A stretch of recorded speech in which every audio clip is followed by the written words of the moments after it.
If we look at our two readings from our Old Testament and the Gospel reading today, so both stories are about two widows that had hardly anything to give. In the story in our Old Testament in 1 Kings, to give you a little context, it hasn't rained for several years. There's been hardly any crops, therefore hardly any food, and a lot of people were dying of starving to death. It just was not a good time. And so here this widow is. She has little to give, hardly anything to give. I mean, all she can really do is the food that she has available, flour and oil, to make a little snack for her son and her, and that's it. And yet God sends Elijah to say, hey, make me food.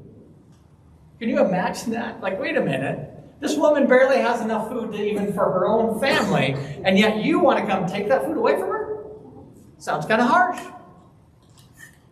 And so Elijah comes and tells her, hey, give me a drink. And she's willing to give the drink. She's got that. But when it comes to food, she says, well, as the Lord your God lives, I have nothing baked.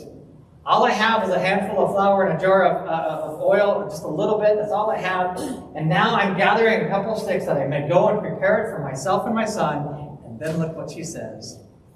Then we're going to eat it and we're going to die. They were on the verge of starving to death. And this little amount of food that she was going to bake was going to be that last little food that they were going to be able to eat, and they were going to starve to death. She knew it, and there's nothing she could do about it.